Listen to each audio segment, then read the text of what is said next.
I also know that there's a lot of you in here who are high school students who are thinking about applying to Bowdoin, or perhaps colleges like Bowdoin, and you're here to learn a little bit about our school, but also what schools like Bowdoin are about. So I'm going to spend a little bit of time today talking about the Bowdoin experience as it is for students, the selection process, and what you might expect about how we can support you financially at Bowdoin. So on the screen, it's a poem. And this is an adaptation of the original poem, which was penned by our 7th president in the mid-19th century. So this was the idea of what liberal arts was way back then and the applicability of it. And it's really relevant now. It's the underpinning of how we think about delivering education as a liberal arts experience. And I'm quite certain it will be relevant in perpetuity. So I'm going to read it for you just because it's small print. And also for the folks who are on the live stream, I want them to hear it. So the offer of the college says to be at home in all lands and all ages, to count nature a familiar acquaintance and art an intimate friend, to gain a standard of the appreciation of others' work as well as for the criticism of your own, to carry the keys of the world's library in your pocket and to feel its resources behind you in whatever task you undertake, to make hosts of friends who are to be leaders in all walks of life and to lose yourself in generous enthusiasms and to work with others toward common ends. This is the offer of the college for the best 4 years of your life. It's a pretty important poem. And I would also add the best 4 years of your life so far, because there's a lot of life afterward where these experiences will carry you forward, as you've heard from our graduates. But it's important to start with that, particularly if you're not familiar with Bowdoin, because if you're comparing small liberal arts experiences from one school to another, there are a lot of things we have in common. Residential experiences, small classes, students knowing one another, students knowing faculty well. That's the hallmark of the kind of education that we offer and in which we participate. But what we're going to talk about is sort of the character of Bowdoin, particularly within this space. If you're not entirely sure where we are or what it looks like, we are in Brunswick, Maine, southern Maine. We're on the coast. These slides are here because it was really important for me, for you, to see that we have 4 seasons. Not just one. Even though we have a polar bear as a mascot, that has everything to do with really important Arctic explorers, Peary and Macmillan. That's what the polar bear is about, not our climate. And I want you to think about place, right? Because we're located on the coast in southern Maine, we have both the landscape of the coastline as well as the mountains as part of our students' experience. We're also in a small community of about 20,000 people. That's Brunswick. On the upper left slide, this is amazing actually, for a community of about 25,000 people, we have 60 eateries. 60 places to eat, brick and mortar, never mind the food trucks like Taco the Town, which is a fine establishment, moves around a little bit. But students can walk there right off of our quad. This is really close to Clayton's house, actually.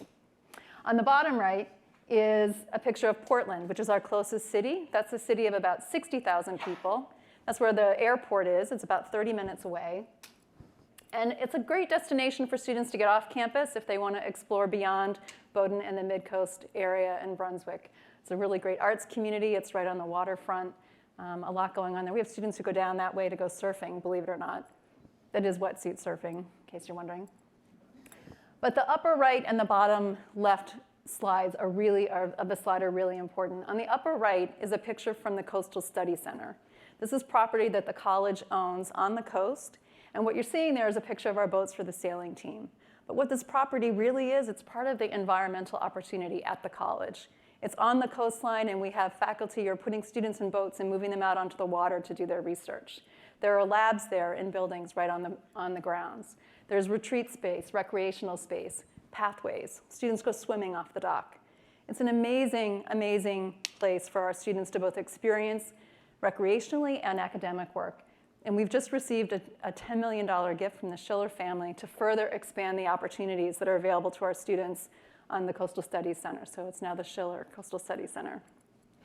This dovetails into the overall environment opportunities at the college. Where we're located is really, really important. We're building the Rue Center, which will be opening next fall. Another opportunity to further expand how we think about the environmental work, the challenges ahead of us, and incorporating in a very liberal arts way an interdisciplinary approach to solving some of those problems. On the lower left, you'll see students hiking. And I have to be honest, I don't know exactly whether this was an orientation trip, which it well could have been, an outing club experience, or just a group of students choosing to go hiking in the weekend. But this is Maine, right? Where we're located is central to the experience that our students have here. And for students who are choosing Bowdoin, for some of them, it matters very much that they're choosing a liberal arts experience in this landscape.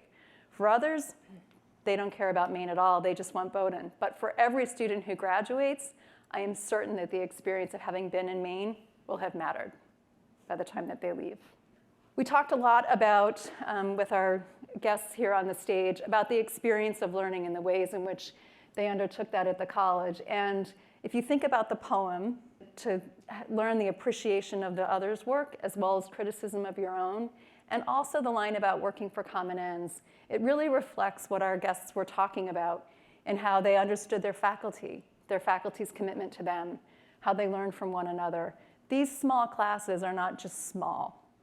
They're collaborative. I think it was Seth or perhaps Sky who said you can't hide in class, right? You have to participate. Was it Clara? And this is really important because from an admissions point of view, we are deliberately building a class every year that is as diverse as we can possibly imagine it to be with 500 students in all the ways that you can think about diversity, including intellectual thought.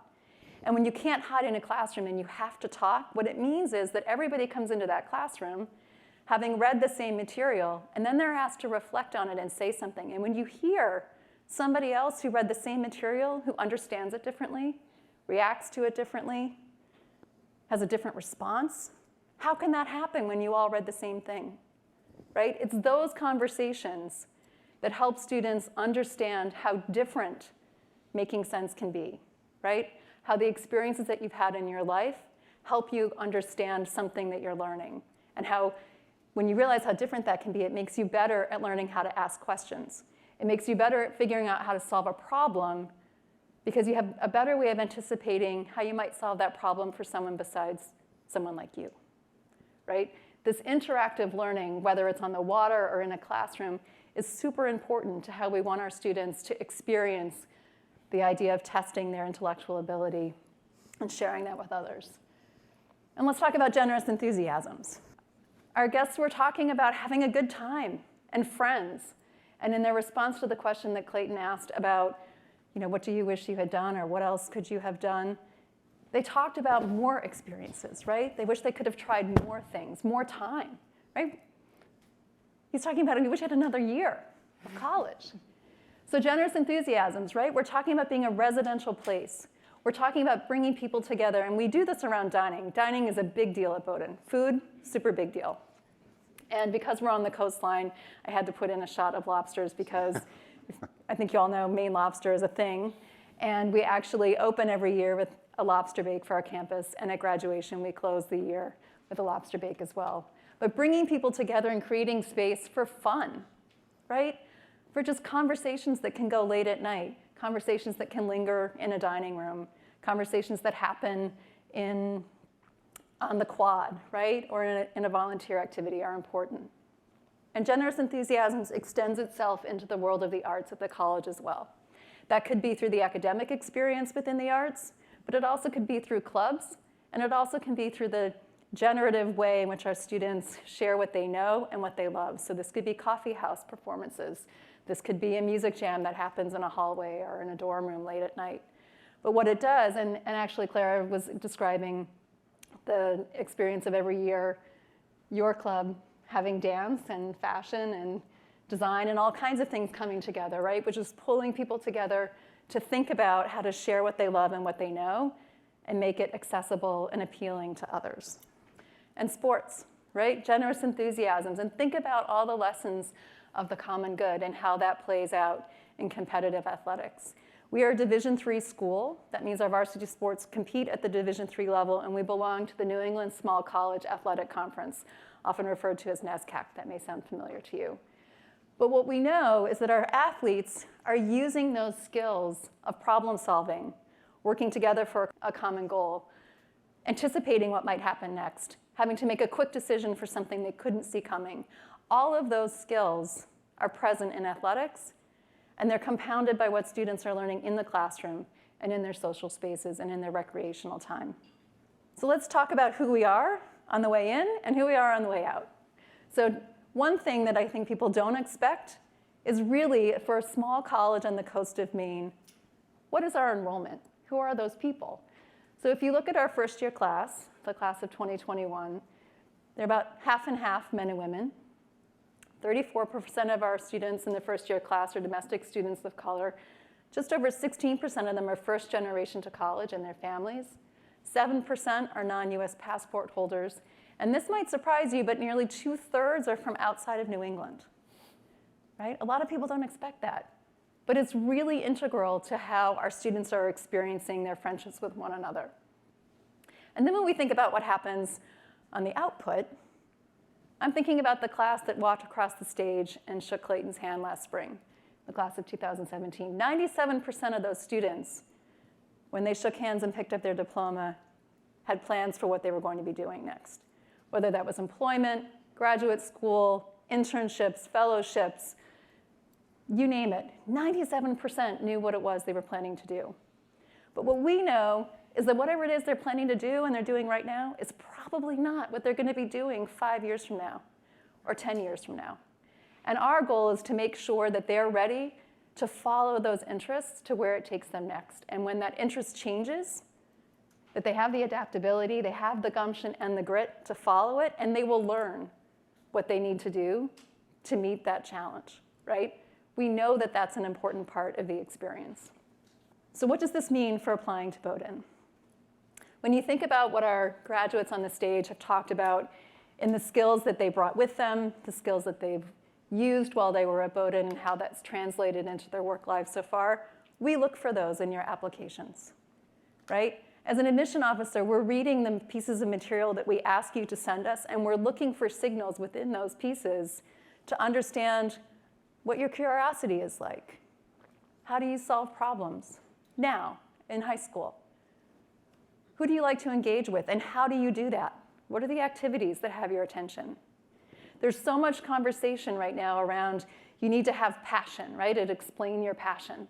I don't need you to have passion. I need you to know what you like, right? I don't even always know what I'm passionate about, and it kind of changes. But if you know what you like, what has your attention? Why do you spend time doing these things? Which are the classes that you love the most? Which teacher do you like the most? Why? What are the things that have your attention? If you can let us into that and help us understand that in you, it helps us figure out where you place into our community. Because when you think about all the things that are available to you, we want to make sure that you're a student, when you come onto campus, that you're excited by it, and that you wrap your arms around it, and that once you've graduated, if you were sitting on a panel, you would have things to say about what you wished you could have fit into that time, right? Not just how am I going to get through the 4 years to get to the next thing. So this is how you apply. You can apply using the Coalition application, which is a fairly new platform. It's in its second year. You can use the Common application, which you've probably all heard about. Or you can use the QuestBridge application. And it doesn't matter which application platform you use, because all of them require the same materials, more or less. It might be a different format, but ultimately all of you will need to submit a transcript, information about your high school, recommendations, information about your activities, and writing samples. You all have to submit those things. We use all of those pieces to answer some of the questions I described to you in putting our community together. One thing that you don't have to submit is standardized testing. How many people knew that before I just said it? Keep your hand up if you think that it's true that you really don't need to. We have believers in here. That's good. It is true, right? And I want to spend a few minutes talking about it because I think it's entirely misunderstood for what that means in the application process for Bowdoin. Bowdoin was the first school to eliminate standardized testing as an application requirement in 1969. So that means we've had nearly 50 years of experience in figuring out how to do an adequate academic assessment based on the materials that we do require to figure out whether or not we think you'll adapt well into what we're going to require of you academically. The pieces that we do require that make up that academic assessment are some of the ones I described to you. Your transcript, the courses that you took, how well you did with those courses, your writing, and how your teachers talk about you. We require that of everybody. And that works really well in the way that we work with those pieces for us to predict how well we think you'll adapt to what we have to offer. If you choose to send testing, we will use it. But if you don't, we don't hit a speed bump.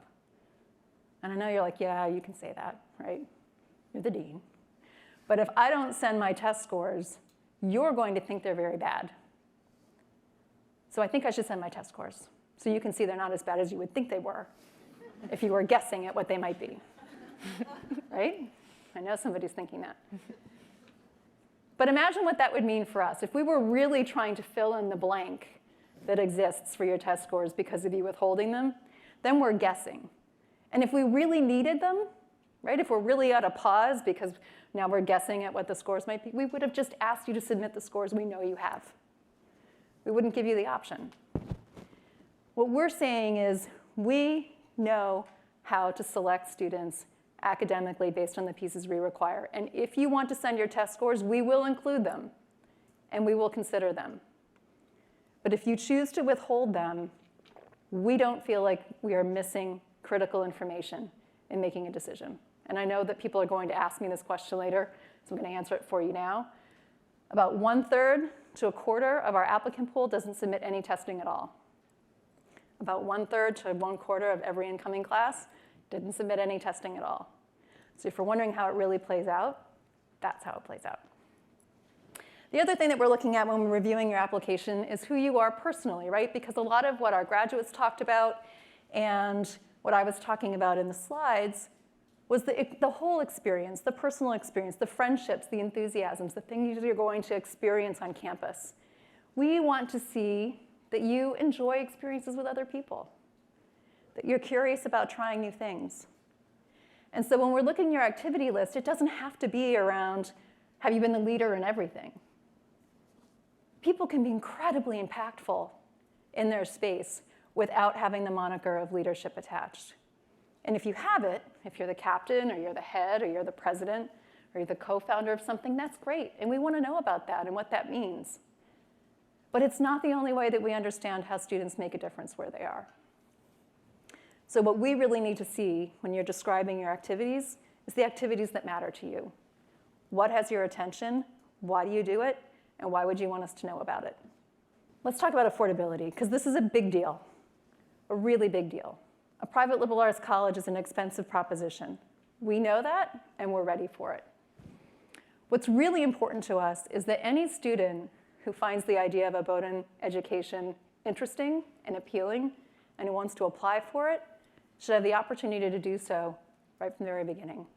So a year ago, we dropped the application fee for any family who is also applying for financial aid or who is the first generation in their family to go to college.